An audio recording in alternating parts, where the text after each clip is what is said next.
বানে তাণ্ডৱ চলোৱাৰ আৰম্ভণিৰে পৰা উজনিৰ বানপীড়িত লোকসকলৰ কাষত থিয় দিছে জনপ্ৰিয় ইউটিউবাৰ পৰ্মা গগৈ। বানাক্ৰান্তক উদ্ধাৰৰ লগতে বহু পৰিয়ালক তেওঁ নিজৰ ঘৰো নিৰ্মাণ কৰি দিছে। অৱশ্যে মহানুভৱতাৰ মাজতে নামি আহিল এক অমানৱীয় দুৰ্যোগ। ইউটিউবাৰ পৰ্মা গগৈৰ ভাতৃৰ ওপৰত নৃশংস আক্ৰমণ। জানিব পৰা মতে সোমবাৰে বানপীড়িত লোকক সহায় কৰি উভতাৰ পথত শিৱসাগৰৰ বেতবাৰীত পৰ্মা গগৈৰ বাহনখনৰ সৈতে A03AN 8330 নম্বৰৰ এখন বাহনৰ দুৰ্ঘটনা ঘটে। ইয়াৰ পিছতে আৰম্ভ হয় এক ভয়ংকৰ নাটক। দুৰ্ঘটনাৰ পিছত থানালৈ লৈ যোৱাৰ নামত পৰ্মাৰ ভাতৃক অপহৰণ। দুৰ্ঘটনাস্থলীৰ পৰা মাত্ৰ 50 মিটাৰ নিলগতে আছিল থানা। অভিযোগ অনুসৰি দুৰ্ঘটনাৰ পিছত আনখন বাহনৰ গৰাকীয়ে থানালৈ গৈ বিষয়টো নিষ্পত্তি কৰাৰ কথা কয়। তেতিয়া পৰ্মাৰ ভাতৃ উদ্দিত্য গগৈয়ে সেই বাহনখনত উঠে, কিন্তু তেওঁক থানালৈ নিয়াৰ পৰিৱৰ্তে বাহনখনে আন এটা দিশলৈ লৈ যায়। কিছু সময়ৰ পিছত ভাতৃৰ পৰা অহা ফোন কলত অস্বাভাৱিক শব্দ শুনি আতংকিত হৈ পৰে পৰ্মা গগৈ। মালটো ক ৰখিব ঢাক ভালকে ক ৰখিবলৈ পইচা নালাগে বুলি ক। শুনিছ নাই? হেল্ল'।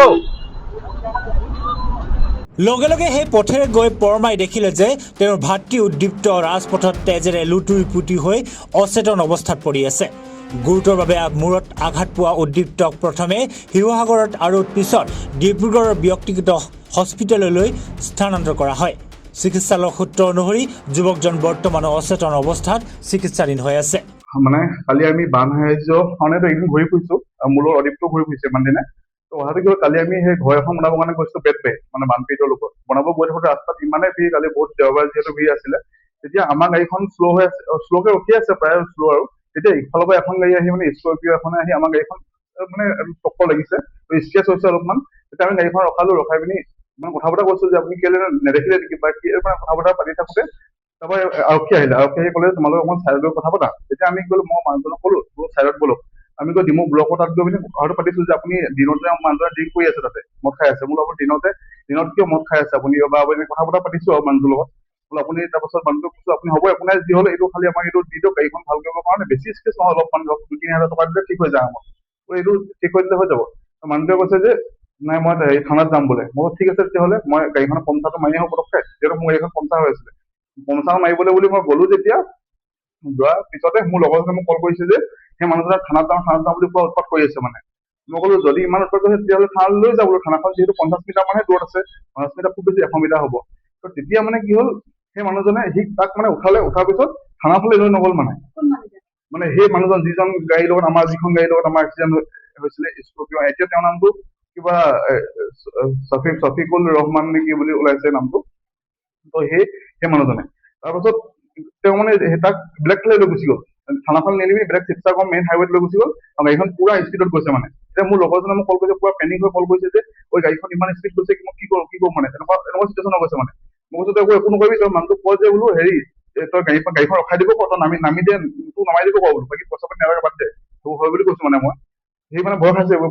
তাৰপিছত সেই বুলি কোৱা সিমানতে ফোনটো কাট খাইছে, মানে ধূপ ধাপ পৰা শব্দ শুনিছো, একদম মানে গাড়ী হৰণ বজা একদম জোৰ শব্দ শুনিছো, তাৰপৰা ফোনটো কাট খাই গ'ল। আকৌ মই কল বেক কৰিছো, কল লগা নাই। মই পুৰা স্পীড গৈ চাইছোগে ডিমৌ যি মস্তা বুলি কয় সেই ঠাইডোখৰত সি তাক মানে পেলাই থৈ গুচি গ'ল গাড়ীখনে। আৰু মই ওচৰ পাজৰ মানুহখিনি গোটেই মানুহ গোট খাই আছে, মানে এক্সিডেণ্ট তেনেকুৱা জানে দেখিছো পৰিৱেশটো, মানে একো মানে মই কি পৰিস্থিতি তাক গৈ মানে দাঙি আনিছো। তাৰপিছত মই ক'বলৈ ভাষা নাই, তাৰপৰা সি পৰি আছে তাক গৈ মই দৌৰি গৈছো, তাক ধৰি দাঙি উঠাই আনি মোৰ গাড়ী টানি ভৰাইছো গাত। ইয়াত মোৰ পুৰা তেজ ওলাই, গোটেই ব্লাড মানে একদম। আৰু এতিয়াও সি চেঞ্চলেছ অৱস্থাতে আছে, এতিয়াও তাৰ চেঞ্চ হোৱাই নাই ইয়াত। মানে তাৰপিছত ডক্টৰে এইডোখৰত ইফালে লেফ্ট চাইডে তাক মই ইয়াত আঘাতৰ চিন আছে এইডোখৰত।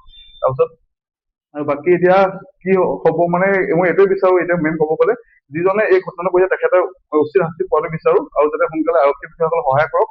প্লিজ সকলোৱে তেখেতক যাতে সোনকালে ধৰি দিয়াত মানে এইটো ক্ষেত্ৰত সহায় সহযোগিতা কৰে, মই সেইটো ক'ব বিচাৰিছো। গাড়ী নম্বৰ আছে, মই আপোনাক দি দিম, এইটো গাড়ী নম্বৰ আছে। আমাৰ যিহেতু মোৰ গাড়ীত মানে আপোনাৰ ডেস্ক কেম আছে, গতিকে গাড়ী নম্বৰ পৰা গোটেই ভিডিঅ' ফুটেজ মোৰ ওচৰত এভেইলেবল আছে। ইফালে পৰমা গগৈয়ে সমগ্ৰ ঘটনাটো নিজৰ ইউটিউব চেনেলৰ জৰিয়তে ৰাজহুৱা কৰিছে আৰু সপক্ষে তথ্য আগবঢ়াইছে। বানপীড়িতক সহায় কৰিবলৈ গৈ সংঘটিত হোৱা এই ঘটনাই সমগ্ৰ উজনি অসমত তীব্ৰ চাঞ্চল্য আৰু প্ৰতিক্ৰিয়াৰ সৃষ্টি কৰিছে। আৰক্ষীয়ে ঘটনাৰ তদন্ত কৰি দোষীক কঠোৰ শাস্তি প্ৰদান কৰিবলৈ দাবী জনাইছে সচেতন ৰাইজে। ডিব্ৰুগড়ৰ পৰা বিশাল পাণ্ডে, সহযোগত news desk report, sign on.